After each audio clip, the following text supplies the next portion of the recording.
GM, GM. So I want to take a look on trade of the day at the current build-up in the markets of open interest and funding. So here we go. We've got Bitcoin funding and altcoin funding. And I'm going to do exclude Ethereum. I'm going to do just alts, BTC, excluding Bitcoin and ETH for the funding, because I see this being talked about a bit, and people are talking about how it's bearish and what's going to happen next and this and that. If you look at it on a zoomed out perspective, open interest is getting to pretty high levels on alts, right? If you look down here at alts, we're getting close to levels that we've not seen. We're actually getting close to all-time high levels. We've actually touched it and are just slightly below it.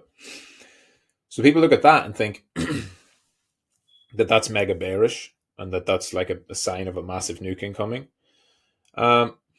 It's definitely going to lead to a shakeout soon, right? But I think it just shows the structure and the changing dynamics of the market. Because look at funding rate in comparison, right?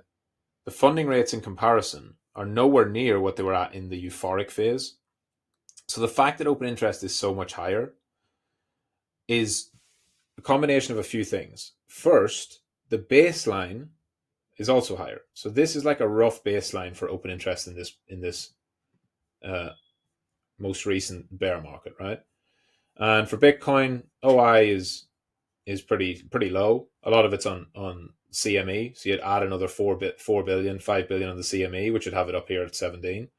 And then funding has ticked up a bit. Bitcoin's funding is actually really high at the moment, so I'll take that off because I don't really actually need to see Bitcoin that much. More want to analyze alts.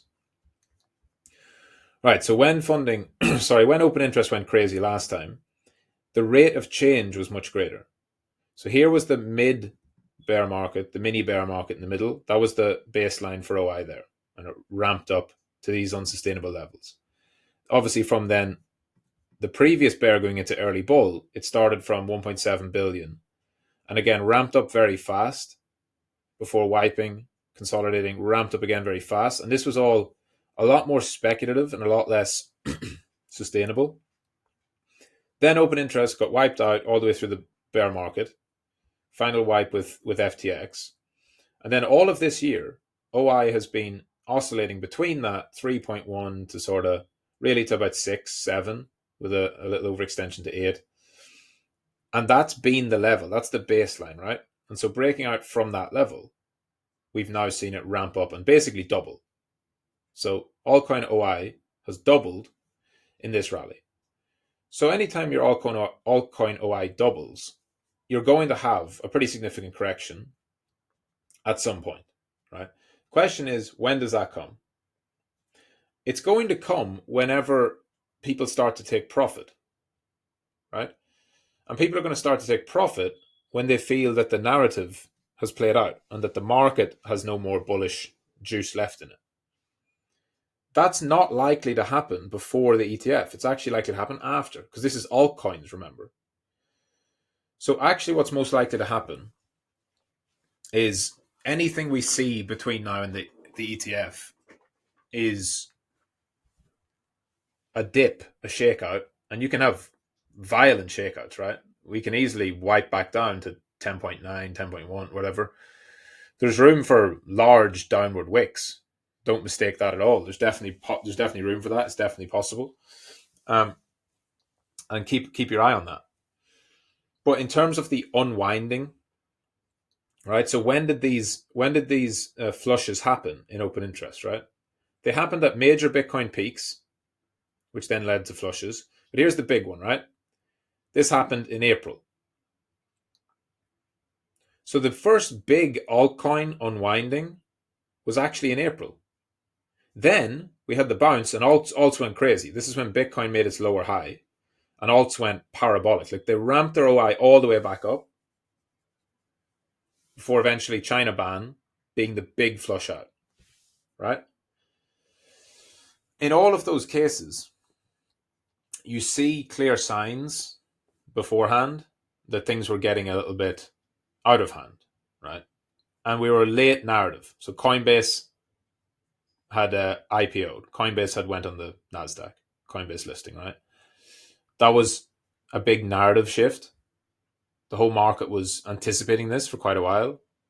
And after that, there wasn't really much left for us to pump. We had this obvious big run with a crazy ramp up in OI leading right into it. And that led us into a big flush. And then after that, it was really like this was the Bitcoin futures ETF. Altcoin OI just kept ramping. And then we had a flush, and then it ran again into the November top. And then after that point, again, a big narrative. We had the ETF. We had a second narrative, like Ethereum started running, Solana. Bitcoin failed breakout at the second time. That's your sign to get out. And then we have the big wipes. But the actual big flushes, the capitulations, they don't come until much later, right? And so it's like narrative-wise, I don't think there's been that event yet. There's always an event that tops the market. And a lot of people are speculating on, is that event going to be the Bitcoin ETF? Well, what I do know is that it's unlikely to be before that, right? Because the event itself is the main narrative, the main driver. And it's not like the Ethereum merge, which was the most recent event we had like last year, and it got front ran. But the merge was never bringing any flows to Ethereum. The merge was just a technical upgrade, but it switched from proof of work to proof of stake. It didn't actually bring any dollars into the ecosystem. The Bitcoin ETF does, so it's a stronger narrative. And my main point here is you see a lot of people talking about de-risking and all of this. I've been very clear. Spot only, long only. You shouldn't be using leverage here, not when there's such a build-up. Stray wicks, 20, 30% wicks can come on illiquid alts, absolutely. And so you don't want to get caught in that. But also, the people who are de-risking here are probably going to end up having to buy back higher because the market is still on every time frame trending up, still bullish. We still have narratives ahead of us. And it's actually much more likely that after the Bitcoin narrative, we then get a weaker sub-narrative and prices continue to run, and then eventually the market collapses. Question is, when do you want to take profits? Like as soon as the Bitcoin ETF goes live, that's when I'll aggressively start to take profits.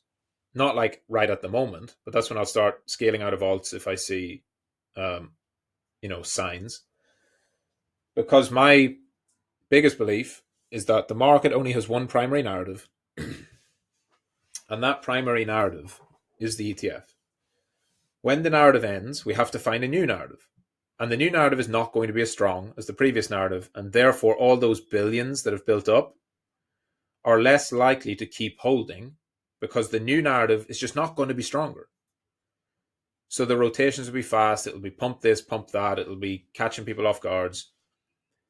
But I'll be already probably on my way out the door by that point. In terms of any trades, shorter term stuff, taking profit, all of that. So that's my approach for the next few weeks.